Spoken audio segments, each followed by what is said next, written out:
Hello, this is Craig Camp, and welcome to Troon Talk, where we dig deeply into Demeter biodynamic and regenerative organic certified wine growing and farming at Troon Vineyard in Oregon's Applegate Valley. This is meant to be a podcast for those that aspire to, as the Regenerative Organic Alliance says, farm like the world depends on it. These interviews will be focused on our work here at Troon Vineyard, but will also include the work of other farmers committed to regenerative agriculture. And now for today's interview.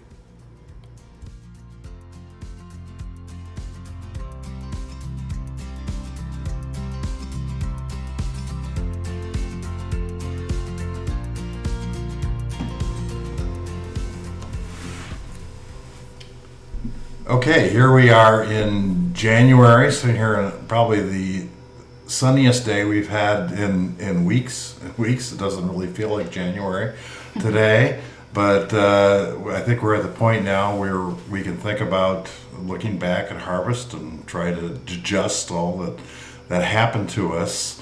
We're here today with Nate Wall, our winemaker. Hi, Howdy. Nate. And Micah Wagner, our assistant winemaker. Hey. And I remember that I would like to find out who made this quote, but it's a winemaker I read once said that you only make a wine once in your life, which I think is really true, especially in our situation where you're a biodynamic winemaker with where your whole goal is to express that year. So, and on top of that, we've replanted everything, and Nate, we've given you a whole new batch of wines to look at every year. So, just kind of looking back and then how did 2025 feel to you? Yeah, I like that quote. It's kind of a similar concept of you can't step into the same river twice kind of thing, right? Because it's always everything's movement and change. And that's definitely at a place like Troon where we very much embrace vintage variation. Like, wine is an agricultural product. It should be subject to vintage variation. Like, you shouldn't ever make the same wine twice, right? Like, it's only in like these highly commercial, highly manipulated situations where they try to obliterate like any change that you ever see that. So it's, all the additives, all the things, like that's when they try to remove that. Like, when you're trying to make like real and honest wines, you need to embrace those differences. So I love that quote about never making the same wine twice, because I definitely feel like I have never made the same wine twice at Troon. And sometimes that's often literally the case too, because we keep getting all these fun new varieties to play with each year, as you alluded to, as more of our kind of exciting varieties that we have replanted here come online. So yeah, it's always something new here. Right. I mean, you went from Willamette Valley to here, both areas with a lot of vintage variation. Yeah. But a totally different type of vintage variation. How has that experience been different for you from Willamette to here?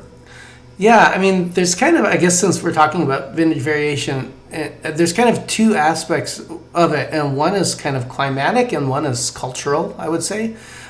Because obviously the climate here in the Applegate, I think we have a really unique climate, and a lot of the varieties we've purposefully planted are kind of near the edges of some of the ripening, regions of a lot of the Rhone grapes we've planted. They're historically from some warmer areas than the Applegate Valley, and that is where you get the more exciting wines. Like, wines are most fascinating when grown at the edges of their kind of climatic range. So that does involve then more variation, because like smaller changes in climate year to year will have larger changes on the wine. So that's exciting. But then I think from a cultural perspective, it's kind of Troon's minimal intervention approach, which really highlights vintage variation, because since we aren't changing our wine chemistry after we pick, that really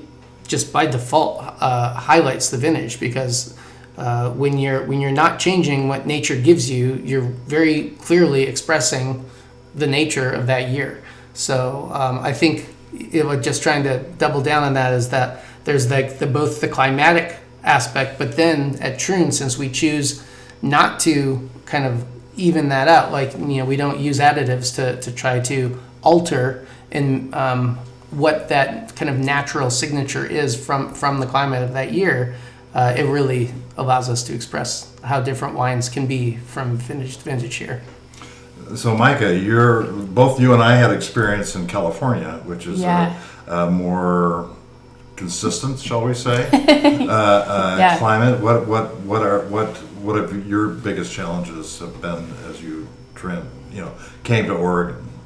Yeah, transitioning into a very different wine style from my previous winery, which I'm a huge fan of. I think learning a property like this is a big step. So this was my second harvest here, and that in itself, I actually had the blocks down this year because I've had more than 3 months to know where things are. And we had gone over, everything the year before, and tasted through things for our blending sessions the summer previous. So I kind of had an idea in my mind of what things tasted like block to block.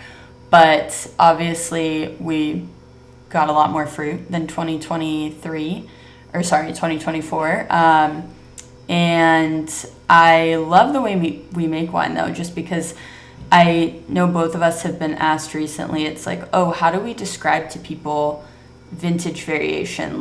If they're looking for a certain thing, they remember a certain wine or a certain label a certain way, and then it turns out differently the next time. How do we describe that? And it's always really sad to me when people don't embrace and enjoy wines like that because, kind of going off what Nate was saying, I think that from our perspective, when people talk about a wine telling a story, it's I know what happened that year, that harvest. So to me, I'm tasting things and I understand what happened in the vineyard and the winery that year and what choices we altered, different barrels or vessels that we used. To me, it's a really exciting thing when you see those differences, even if you didn't plan for something to happen or taste the way it did. But obviously with so many projects here and a lot smaller lots, I think that, even though I had gone through a full year and understood to a degree, what fruit we would be getting in and kind of what we were doing with it, just adding more grapes obviously has its learning experiences that come with that. So I am all for vintage variation, but we definitely had to make a lot of decisions kind of fast this year with how everything came in and how much came in. How did you like being able to, of course you liked it, but you were able to be here for that full season this time and, start with the grapes dormant in the vineyard, right? And go through that whole process. Yeah. What was that for you? Especially at a property like this with so many. That's exactly why I'm here, right? So it was really cool experiencing the full year because, again, I think May was when I started the year before. So, that is really when you start doing more in the vineyard. But, yeah, it was nice experiencing on this property everything happening truly from dormant season through harvest. And, again, just understanding more. It's you can try to memorize different blocks and all the information, but it feels like you can actually be part of the decision-making process a little bit more when you've already experienced one harvest. But previously, there were 9 acres of fruit at Rossi, but a lot of the fruit I was getting in, I visited sites, but it wasn't like this where we're actually pressure bombing and walking the vineyard if we want every day, right? It's we're visiting different parts of blocks all the time and going out to see the animals, working on the farm. So that's been a very different experience that I think for us and our winemaking style, it really benefits us too to be right here and understand all the way through vine to wine. I often see Applegate Valley as being kind of a transitional zone, between Northern California weather and Willamette Valley weather. Yeah. You guys have both dealt with all of that. What are the things to you that distinguish the Applegate Valley? So, obviously, coming from a decade in Willamette Valley where a lot sunnier. Like, this a day like today, this blue sky and sunshine, that is a rare thing. No Willamette Valley and Portland area in the winter. We love it when it happens, but not so rare here. And certainly, what I like about the Applegate, again, like the difference between the much wetter Willamette Valley, is that we get rain here, but like less than half of what the Willamette Valley gets. So we're kind of right on the edge of what is possible for potentially dry farming a vineyard, especially when the vineyard gets older and deeper roots. Just kind of we're right on that cusp, which really allows for kind of the best of both worlds. If you can, which is what we've been doing here, is if you can be training those vines to really go deep, find the available water, start cutting that back, and just have your irrigation system here in case of emergency, like in case of some, like really warm event.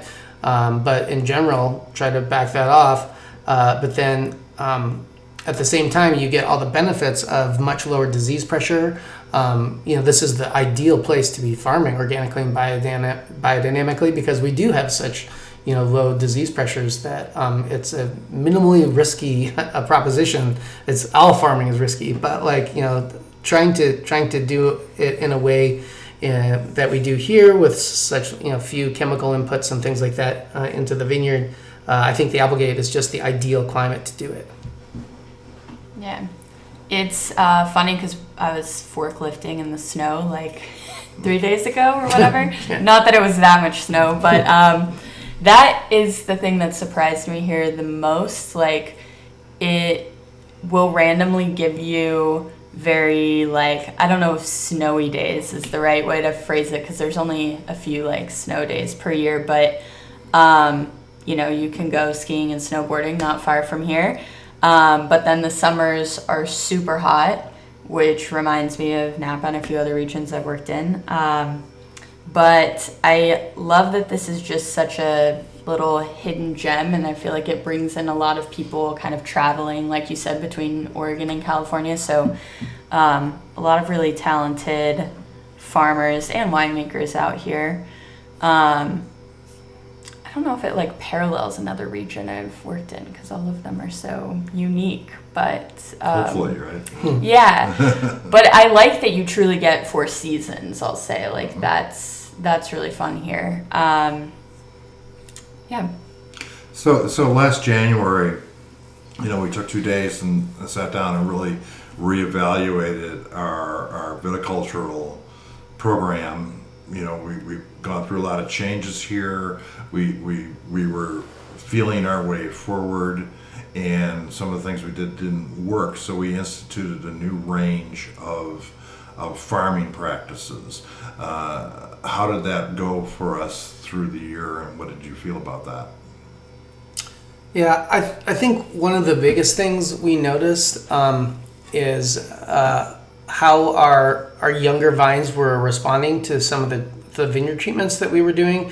In particular, obviously we're big proponents of no-till farming, and we really wanted to try to get that fully established as quickly as possible, just for the soil health and the soil microbiome and things like that. But we were perhaps found that we maybe rushed that a little bit in some instances. We have different soil types across the property here, different age vines, and trying to get the right match of the appropriate level of permanent cover crop vigor that is competitive but not overly competitive with younger vines, and trying to really focus on what those vines need to get fully established. I think that's part of what we learned, and how to start targeting maybe more of our both biodynamic approaches to creating better ability of the plant to find the nutrients it needs,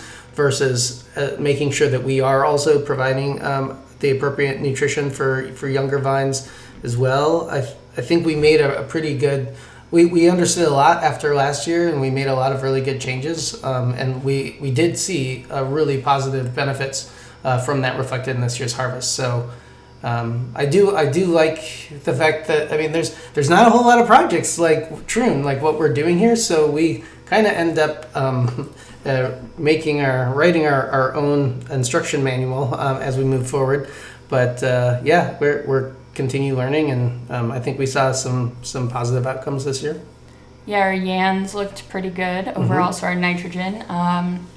And plants just were very happy, I'll say. So, you know, we have a lot of very young vines, so obviously you want to kind of navigate the season in the vineyard based on data, but also on just visuals. And I mean, things were very happy. Like, I remember walking around, maybe the first time was like in April, and you were like, it looks really good right now. And yeah, just you can feel the good vibes, the good energy when you're walking around. So we still learned quite a bit, but I think overall, like, things looked really good. And as Nate was mentioning, you know, we saw a lot of benefits to a lot of things we had planned in that biodynamic meeting and throughout the year. But then have even more things on our list to navigate in this coming year. So never stops. So just as a general overview, how did the 2025 season progress for you?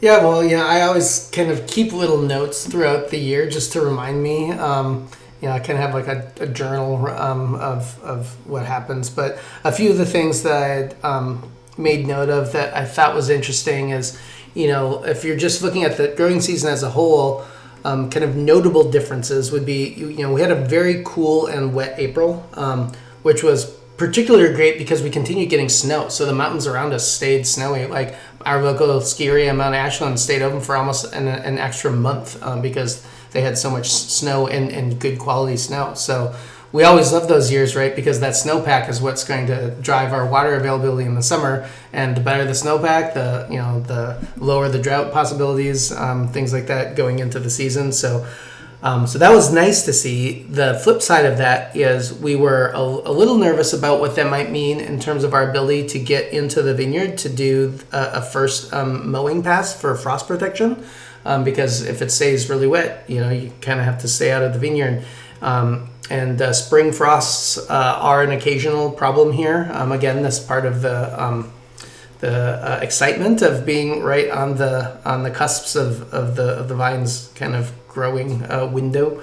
But there was only 2 nights I wrote down that there was even a concern of that, but it ended up, you know, not being problematic for us at all. So that's you know, knock on wood. That's always great when that happens. One of the things that was new for us in the 2025 growing season is that we learned that we have a new early riser on our property, and it's Burbelonk. Like Burbelonk dethroned Grenache as the you know, earliest to rise in terms of coming out of its shell and starting the bud break process. So we have a new champion. At least we did in 2025. We'll see. It's again younger vines. They're often a little more precocious. So we'll see what happens in 2026. Should have a bet this year. Yeah, right. Like everyone at Troon, yeah. Yeah, we could do one of those. What's it called? Like where you everybody, you know, you put the squares on the. Oh man, I'm just. We'll do one. we could do it. But after bud break, just to kind of do a quick recap, it's you know, what was also kind of notable is July we had warm but not like crazy hot weather in 2025. Like we often get triple digits, at least at some point in our summers here for at least a couple days, and we didn't get that this summer. And what's a little strange maybe is counterintuitively that actually puts the vines ahead, because when we do get those really hot temperatures, you know, all the leaves, the vines stop photosynthesizing. They stop creating more sugar because they need to close up their leaf stomata. They're trying to avoid desiccation. They need to maintain their water, and so they actually close up shop basically and take a siesta and try to just wait out the higher temps.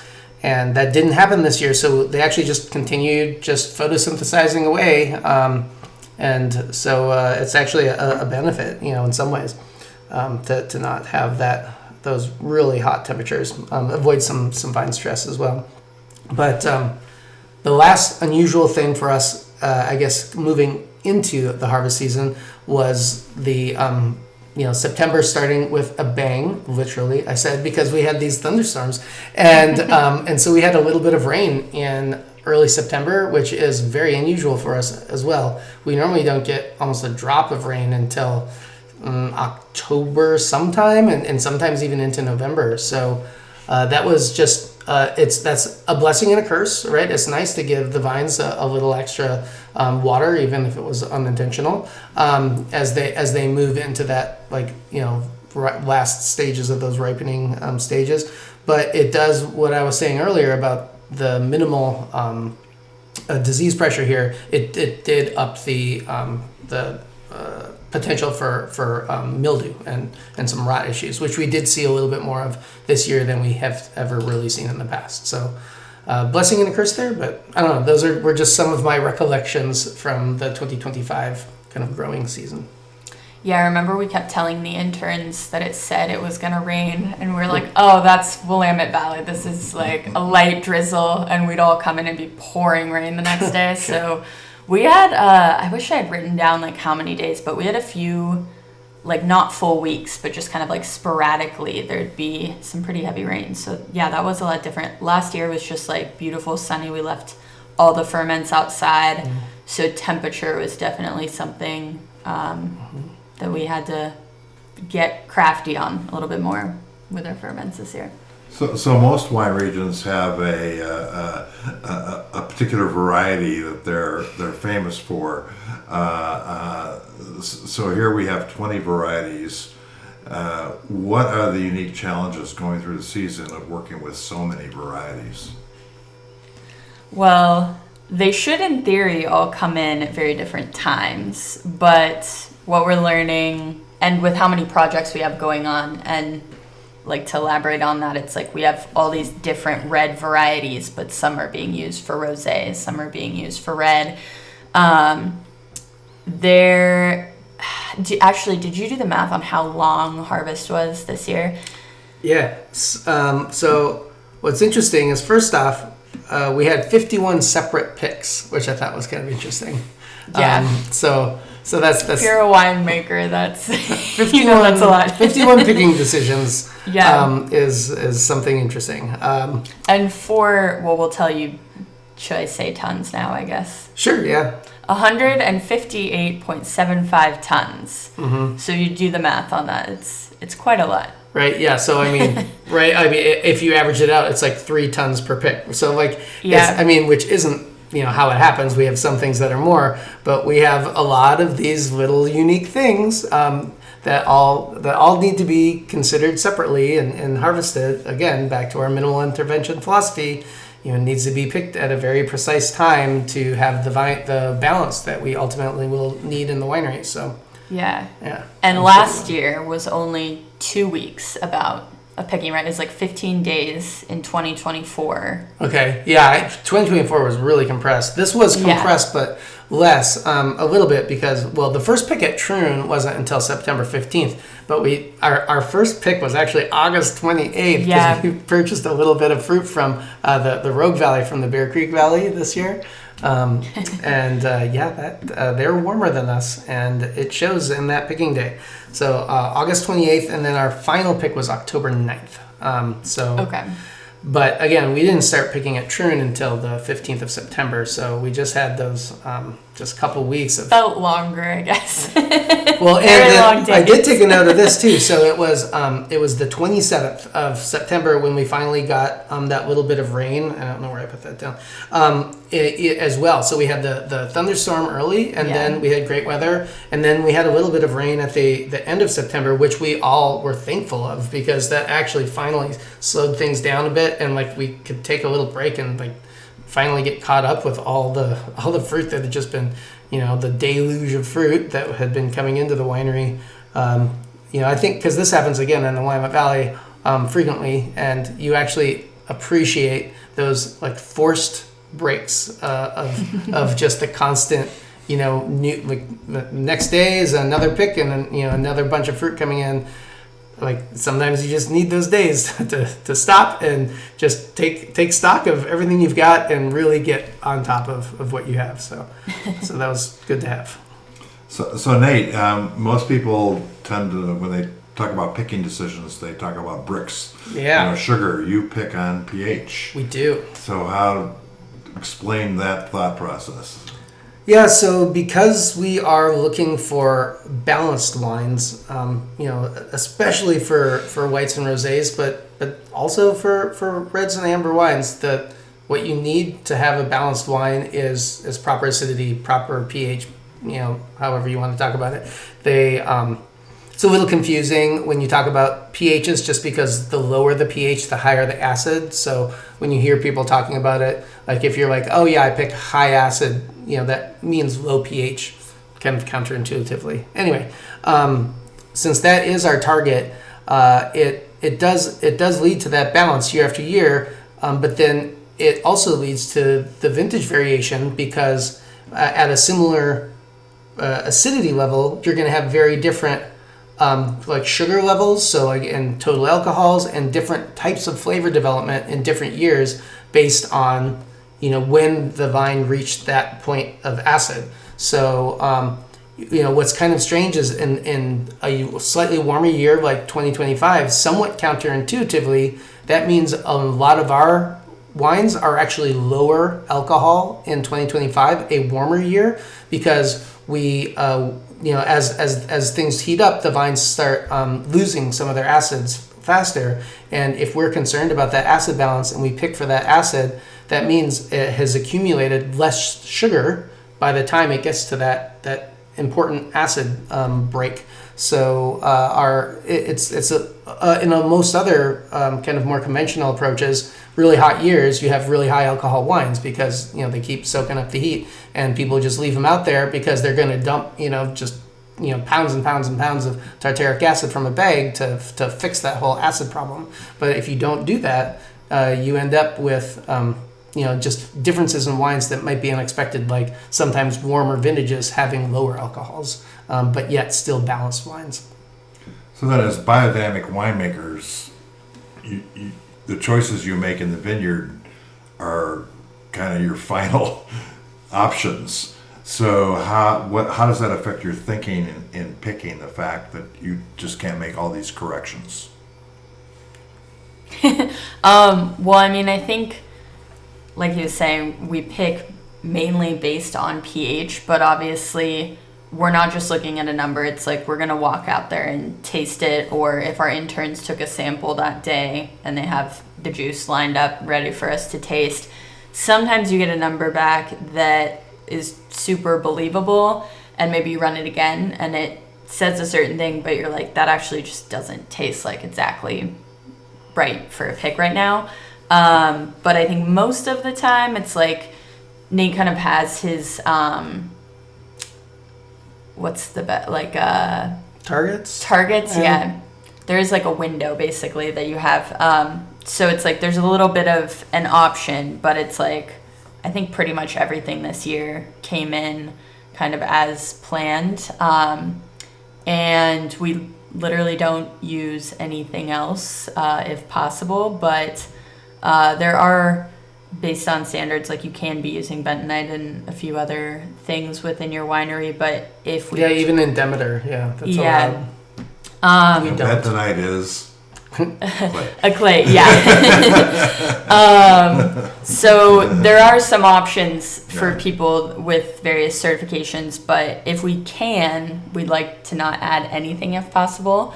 And also we would like to push back sulfur additions if possible. So our goal is to have the most stable situation, and I think I'll let you talk more about the variety that we saw this year, but I just want to mention too that that target kind of pH is not just one number, it's a whole bunch of different numbers, and it is very related to, basically each of those 51 picks kind of has their own target number, because it's highly relevant to what it is, like what we understand about the vineyard. We've been farming these blocks now, depending on the blocks, for many years, in some cases for only a couple years in others. But each year we learn more about the block. If we if it's a certain one of our Syrah blocks that I know I really like to use a higher percentage of whole cluster fermentation on, for example, I will adjust my target pH on that because I know that whole cluster fermentation, while I love all the things it does, one of the things, another consequence of whole cluster fermentation is a natural like deacidification process that occurs there. Additional potassium and things like that are released into the wine matrix, and so you'll always see a decrease in acidity, so an increase of pH, depending on how much whole cluster you use. That can be somewhat significant. It can be like 0.2, 0.3 change in pH just from the act of using whole cluster. So that absolutely needs to be factored in before you pick those grapes, right? So there's not just one target. It's unfortunately not that simple, but that is the important way that we maintain, even making a very diverse range of wine styles. It is how we continue to seek out balance for each of those styles, is what I want to say. And Nate was mentioning how there's a lot that goes into figuring out what those targets are. You know, it depends a lot on like if we're going to be making a white wine, a rosé, but something that we're digging into now too is like Nate's gone through every single block and variety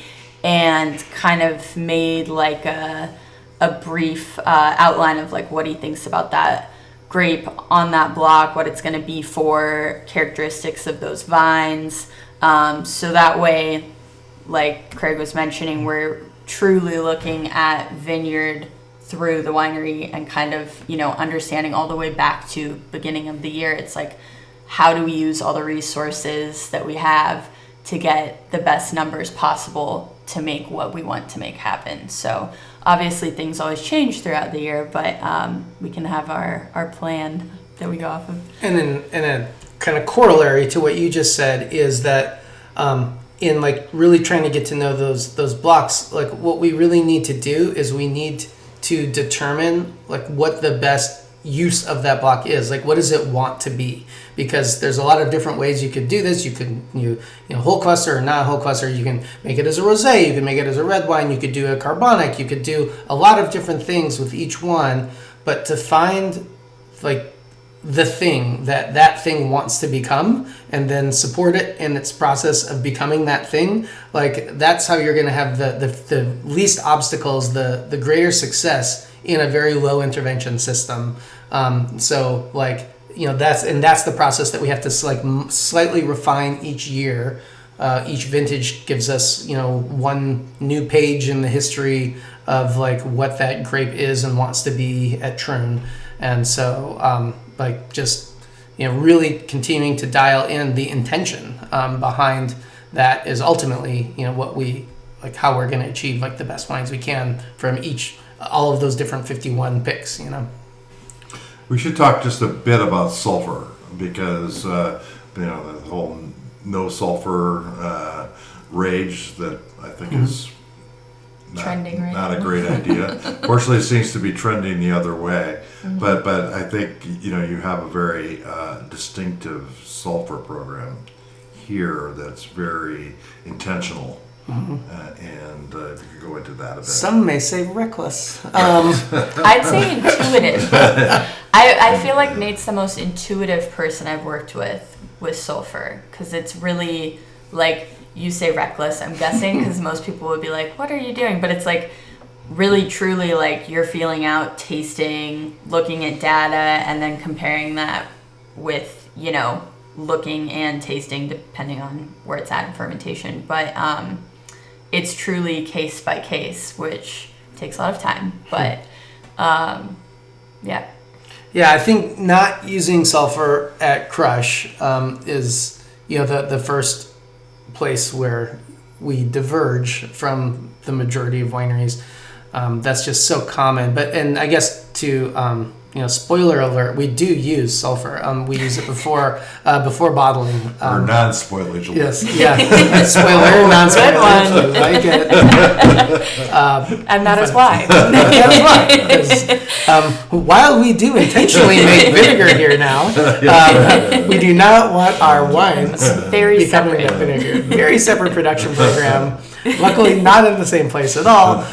But yes, that we do use sulfur here, but I mean, kind of ludicrously small amounts compared to most others. But yeah, just trying to determine if the health of those grapes can accommodate having zero sulfur added at crush. And I mean, that is why we farm this way. Biodynamics specifically is, and regenerative organic techniques in general, but biodynamics, I think, is particularly strong in just creating this both diverse and healthy microbiome across not just, we always talk about it in the soils, but also on the vines, on the grapes. That's what's coming into the winery, and both learning to trust in the health of that diverse ecosystem to remain stable without you starting to tinker with it by somewhat selectively or really, I guess, somewhat non-selectively, just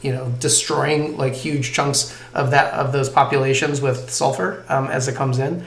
Kind of learning to trust in that process, but learning when you can trust in that process and maybe when you can't trust in that process is, again, part of that. Each year we learn a little bit more about different blocks and how they respond to different vintages, and the rain that we saw with a little extra rot, what does that mean? And especially for spontaneous ferments and things like that. So but then like Micah was saying, trying to, I think our main goal with a sulfur perspective is trying to kick the can down the road as long as possible before ever adding sulfur. Because in general, once you do choose to add sulfur, the wine kind of starts needing sulfur.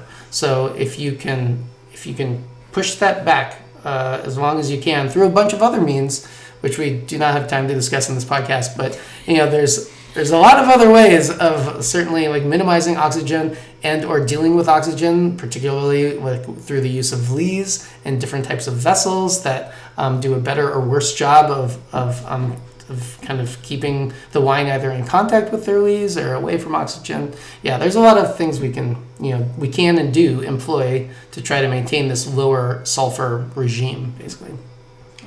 So as you mentioned a little while ago, over 150 tons, that's a lot more than we picked. Close to 160. Okay. in the past, and with a very small crew. I remember everybody being a little toasty at the end of harvest. How did you deal with that surge of fruit that wasn't all expected? Well, you just gotta make it, honestly. I've had a few other harvests that this reminded me of, and I mean, every winery is so different, and you always have different scenarios of like the amount of staff you have, and here we do a lot of smaller projects. So, where at a larger winery, if you get, twice as much or more fruit from a year previous, that might look a lot different than someplace like Troon, where we have a 2-ton press and we have a pretty versatile space, but still it's like I had mentioned, we do, I don't know, I said in this podcast, but we do outdoor bin ferments that we can move around with a forklift really easily into the sun or shade. And when it rains a million times, you have to keep finding space to put them indoors.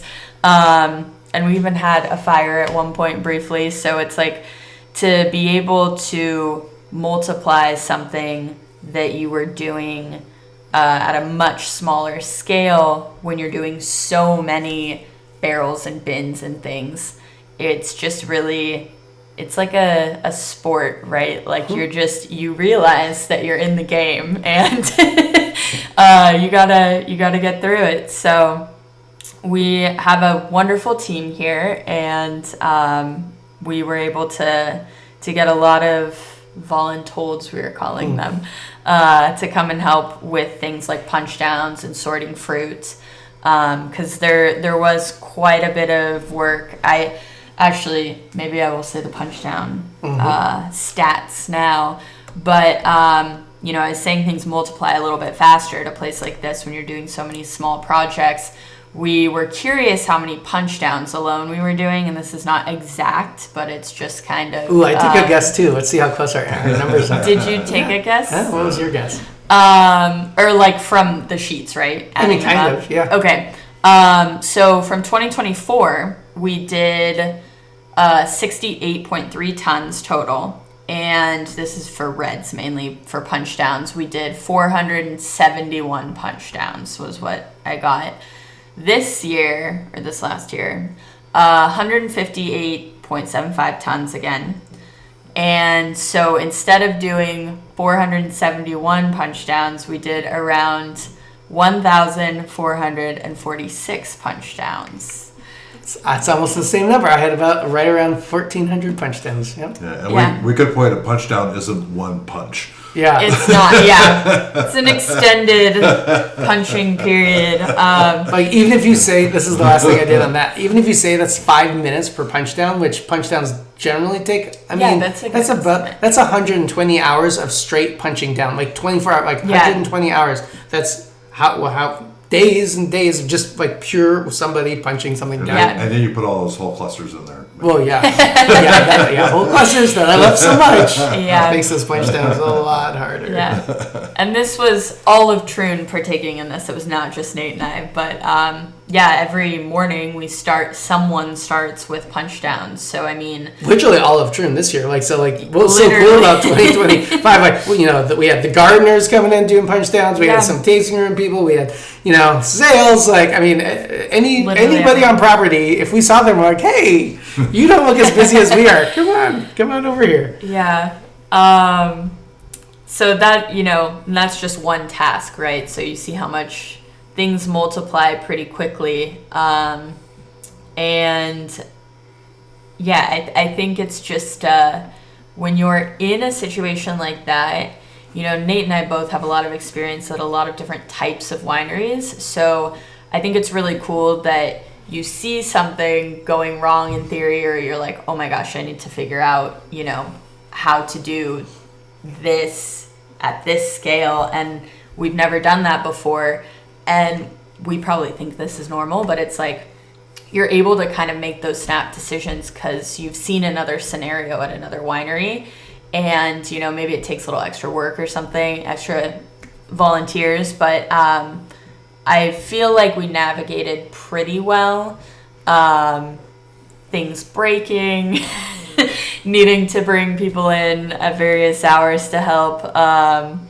You're always going to have issues during harvest, but I think that is just kind of part of being a winemaker. It's like we probably had more this harvest than a lot of other vintages I've worked, but that comes with the territory. And then you sleep after that for an extended period of time.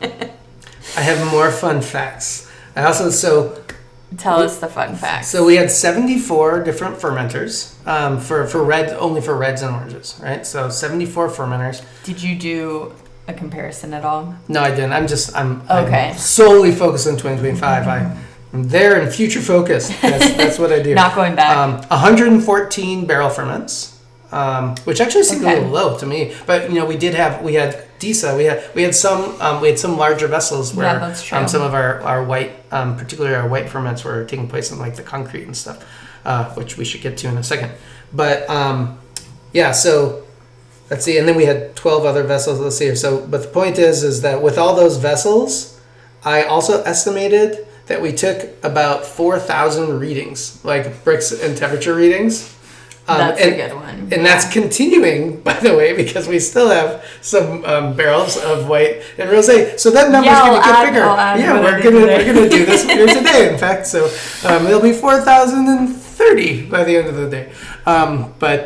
So just kind of, again, like the minutia, as I think what I'm trying to say here is just the minutia is so important in this. And like, especially with how we make wine, with all of our spontaneous ferments, each one of these fermentations is its own universe, and like, so you do have to track them all separately. Like, they're not the same. Yeah. They are not homogenized in any way, which is why the wine's not homogenous. But it's a lot of effort to track them all individually because they are unique. Each one of those barrels are unique, even though several of them are the same. Were the same when you filled them. They rapidly become different. I mean, not in bad ways, just in unique and interesting ways. And you need to account for that in your winemaking practices. Yeah. Yeah. So now that you've had a chance to taste a lot of these wines as they're fermenting and aging, what are some descriptions and what is the personality to you of the 2025 harvest? Well, first I'll say a lot of things going through Mallow right now. So when we are taking readings or samples for whatever reason now, both of us, whenever we can, we do taste things, and it is a little hard to taste through that like green apple yogurt because if you're not familiar with malolactic fermentation, it's like there's still a process happening in the wine that is changing both the chemistry and its taste. And so overall, I mean, lower alcohol, and I feel like the concentration in a lot of blocks, though, like I was kind of looking over my press notes from last year to this year. I didn't get to take quite as many because it was a little hectic, but just from what few notes I did take in comparison and remembering, it's like concentration is still improving, though, because we have older vines now. And there were various blocks, Mourvedre. I don't know why I was paying close attention to that one, but there are certain things that it's like I just personally, having tasted at many points last year, and then, you know, we continue tasting in the cellar to know if and when we might add sulfur to navigate if malolactic fermentation is done, to do our blending trials. It's like I'm starting to kind of understand block to block a little bit more. And so I think there are a lot of, I don't know if improvements is the right word. I feel like that sounds wrong, but it's just, yeah, things are getting better in a lot of ways. But there's a lot of like fresh, delicate flavors we're getting on things. It's kind of hard to tell full descriptors yet, though, because it's difficult to taste through a lot of things. I will say, I think we're going to go into some of our different vessels and projects that we liked. One thing I just tasted yesterday, because I had to pull a sample, was the 25 Syrah in Thorn, which is our concrete Syrah. And this is really cool because we have a 2024 Syrah right next to the 2025 Syrah in these concrete vessels. And so tasting just, you know, 2 different years has been really interesting because since we make wine the way that we do, the 2024 does have a little bit of SO2 in it, but what happens a lot with Syrah and in these vessels, it's like you get this kind of up and down reduction situation. So depending on the day and the calendar, it can taste different at different times. And then we were kind of tasting and analyzing that in comparison throughout fermentation and then, you know, onto actual wine being in this 2025 concrete tank. And yesterday, 2 days ago maybe, was the first time I tasted it, and I wasn't getting any mallow from it, and it was really complex. You know, texture's amazing. There's a lot of like red and purple fruit. You're getting a lot of the floral. Very, very cool right now. So that was, I think, one of the first wines I've tried that's like truly, I think, through, actually, we should look, through everything. And I don't know if there's anything that like stood out. Well, you might want to briefly mention that you mentioned it was in Thorn, which may be a character a lot of people are familiar with from a book and a movie. But yeah. Just talk about our tank. I'll let Nate talk about his love for his, Yes, so all of our large concrete vessels are named after dwarves because, you know, under the mountain and all that. But it's, so what Mike is talking about is we were able to over vintage our 2024 Syrah inside Gimli, inside the concrete vessel that it was fermented and had been aging in. Oftentimes we will either bottle those wines before the next vintage so that we can, use those vessels again. Or we might, rack them off to neutral oak or something again to open up that vessel. But we have enough concrete vessels right now that we, made the decision to keep that in there because we really wanted to have this 100% fermented and aged Syrah in concrete. So that's the 2024 version. But then right next door we were able to do the same thing in the next tank over with the 2025 Syrah, same block. So yeah, it's a really cool comparison. It's clone 470. It's my pretty much one of my favorite clones of Syrah, just very Northern Rhone characteristics, like Mike was saying with the purple fruit, as well as some red and some dark fruit, and you always get a little bit of pepper in there, and just everything you love about Syrah. So, but very cool to start seeing, what does that do after a year in concrete? Not a lot of people get to play around with that, so that was really cool to see. One of the fun things from this vintage. Another one in a similar way, the fermenter beyond that, Troon, was able to. We have Grenache that we fermented, 100% fermented, and are now aging. In 2024, we also fermented the Grenache in that concrete vessel, but when we pressed it off, we didn't have enough left to fill up that vessel. So we ended up last year fermenting in concrete and then putting some of that back into amphora to age. This year we fermented in concrete, left it there, but we also fermented more Grenache, in the amphora. And so we've got, and then we also have some Grenache that we fermented just in open top fermenter, but is now in like a huge demi-mude, basically larger than a puncheon barrel in the cellar. So we have 3 really cool versions of Grenache this year and for 2025, which was another highlight for me for what we did. The Vermentino. The Vermentino. Well. I know this is, in terms of a standout grape. Vermentino is always like one of my favorites. Certainly my favorite white grape, possibly my favorite grape at Troon in terms of just what a great connection it has to our growing conditions. Like it just loves to be here. It just thrives.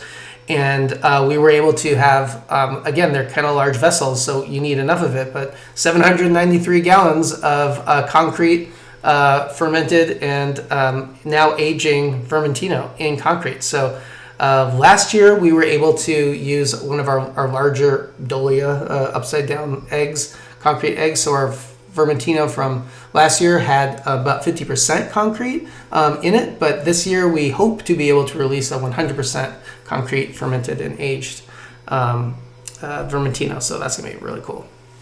Yeah, and you've done an extended lease Vermentino before, and then have used it in like Druid's White and it's standalone. But it'll be really interesting.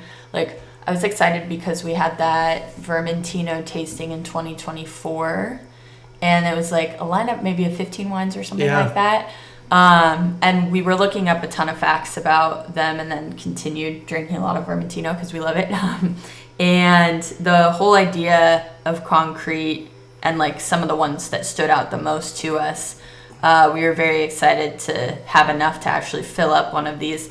And since I started, I think those 2 slowly I've just seen the progression. Like all of these tanks are in a row that we're mentioning.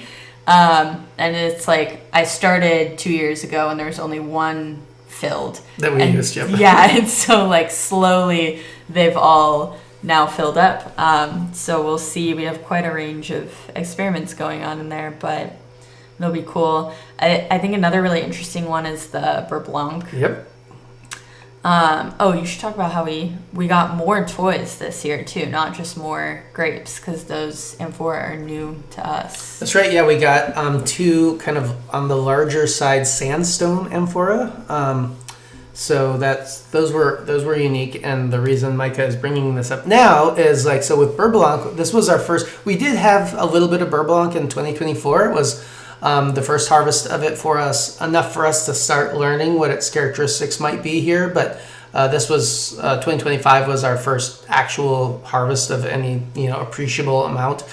We actually could fill a press load of Beurre Blanc this year, but but because again we're still trying to like figure, like I mentioned earlier, like we want to figure out what this thing wants to be, right? Like what direction does Beurre want to go at our property, and like how do we need to support it to get there? So we tried a bunch of different methods this year with Beurre, and that's what makes this one so fun. Is we actually did some Beurre we fermented in stainless steel, which is very unusual for us. The only thing we normally ferment in a stainless steel tank is our sparkling wines and our carbonic, our glue. But we made the decision to ferment some of it in stainless steel, and then we put some of it into a sandstone amphora and some of it into a concrete egg. So the exact same juice, right? It went and was split in those three very different directions.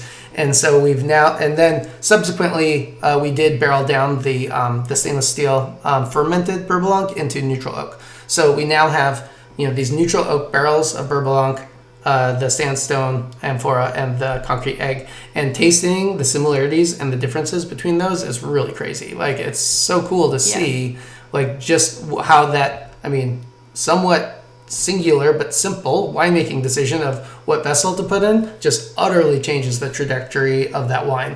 What does Beurre Blanc want to be? Is it like which of these approaches? Is it one of these? Is it two of these and blend back together? It's these are all the little experiments we run each year to just try to learn and understand these grapes better. I'll be interested to keep trying that too, because going back to Nate talking about everything being its own world, that all started together, right? Because I think we were like waiting for vessels to open up at one point. Things were overlapping a bit too much for us. And so then eventually, I rack this same wine, in theory, to 3 different places. And then from there, I think it was like 2 weeks later, we did a tasting, and you and Garrett were there. I think it was with Michael. Yeah. And we tasted all of them, and they all tasted so different, just flavor-wise, but also textures. And then like you and I knew which ones were going through mallow the most or whatever. And so for like number-wise and fermentation-wise, it can completely go different directions, and so something could end up taking way longer, even though it started off as like the same batch of wine in theory. And then the textural element, I'm so interested, especially on the amphora and the egg. We love using that egg. I wish we had more of them. I put a little note. Wink, wink, right, General Manager? If anybody out there has got a free egg. I put a little note down to remind myself, and then I forgot. But when we brought up Beurre Blanc, this has got to be one of the geekier varieties. So I wanted to mention that it is a white grape from the Southern Rhone, like historically, derived from the Southern Rhone grapes, one of the 16, 17 white grapes that are permitted depending on where you are in the Southern Rhone. And the other Troon Nate Winners was asking me, he's like, how would you describe this grape to people in terms of like how it comes across as wine? And this is an imperfect thing, but like to me it comes across as like the Rhone version of like a Chardonnay Viognier, because like both texturally and like some of the aromatics, it's not to the level of Viognier, but it's there. Like sometimes Viognier can get this we try to avoid some of this, but like a slight oiliness is just inherent in some of those Viognier wines, especially if it gets a little overripe. That oily kind of character gets a little higher in terms of the texture, but like Beurre Blanc has a tiny bit of that, but then also has more of that kind of, typical like barrel fermented Chardonnay, like kind of that leesy character, that the texture across the mid palate you can get on that. Like Beurre Blanc kind of combines a lot of those things together. At least that's what we're finding at Troon. So for those of you who have never heard the word Beurre Blanc before, now you know. So we're coming full circle here. We're next Monday and Tuesday is our annual farming retreat. Again, what are the lessons of 2025 you want to take into this year's retreat? I think, like we were mentioning earlier, you're always going to see some positives, but like realize later that you could still add things to your program. Nate and I are pretty busy a lot, but I think we're going to push ourselves to be out even more in the vineyard, and we're having fun so far, like meeting with Jason, kind of coming up with more of an outline for the year. Just paying more attention now that these vines are a little bit older. It's like, you know, Nate's mentioning, like, what does this fruit want to be? It's like maybe some of the things we've planned for in the past will change slightly. And I think we'll see even more potential, obviously, once we start tasting more post-malolactic fermentation. But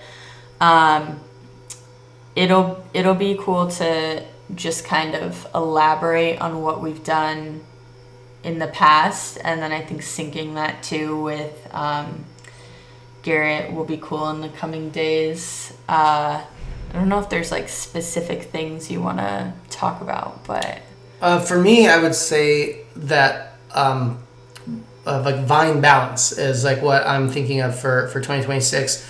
And that's basically like we are, in many instances, the only people in Southern Oregon, sometimes in Oregon, sometimes even in the Pacific Northwest, growing some of the things we're growing.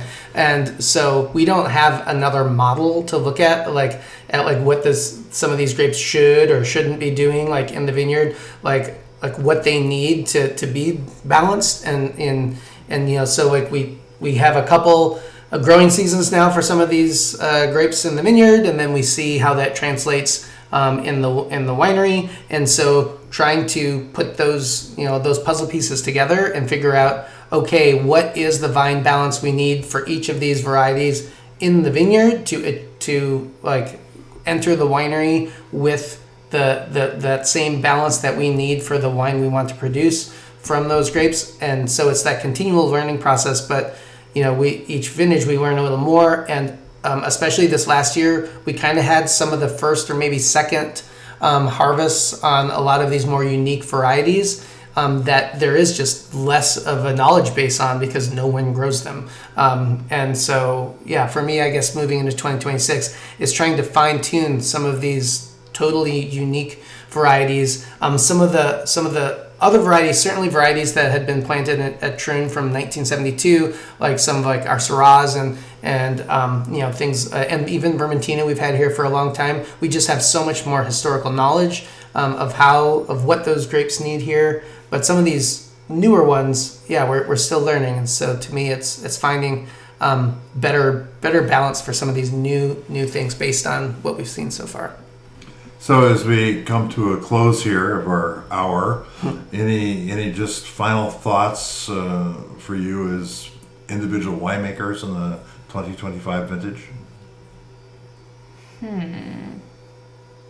I'll give you time to think. I mean, because all I'll say is, you know, we have a lot more fruit this year, which is great, which means we have a lot more experiments this year, which means we have a lot more kind of fun little projects in the cellar. So I guess in terms of what I'm looking forward to in 2026 is starting to bottle some of these things that we will be bottling for the first time, you know, at Troon, and maybe creating some special offerings like for the wine club and things that we've had before, but like never in this way, or it's been a component of a blend, but we now have enough of it that we could also offer it as like a special little treat for people. So yeah, that's what I'm looking forward to being able to do this year. Yeah, last year our blending sessions turned into like how many new SKUs can we add because everything tasted so good.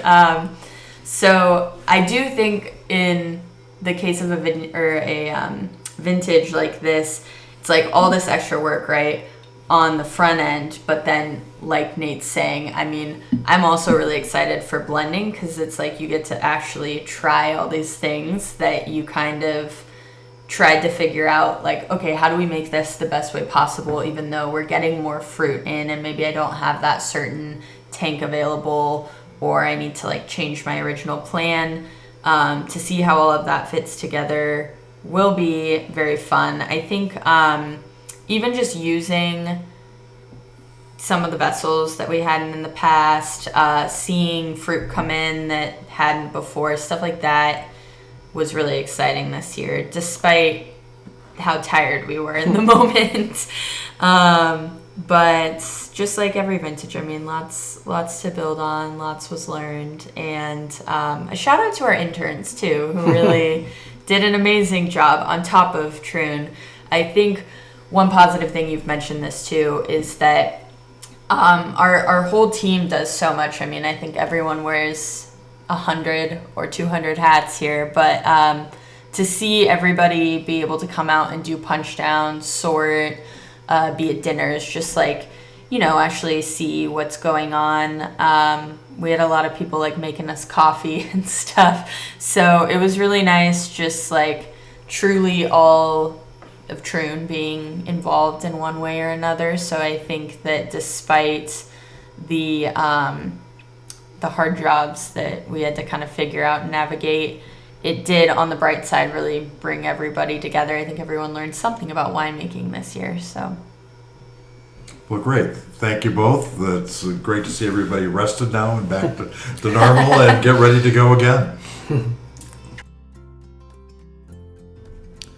We are happy to share this podcast from Troon Vineyard, a Demeter biodynamic and regenerative organic certified winery in Oregon's Applegate Valley.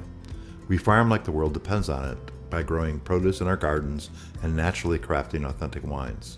We will be sharing these in-depth podcasts several times a month. To learn more, I encourage you to visit our website at troonvineyard.com and those of the Regenerative Organic Alliance at regenorganic.org and Demeter Biodynamics at demeter-usa.org. Thanks for sharing our voyage to regenerative agriculture with us.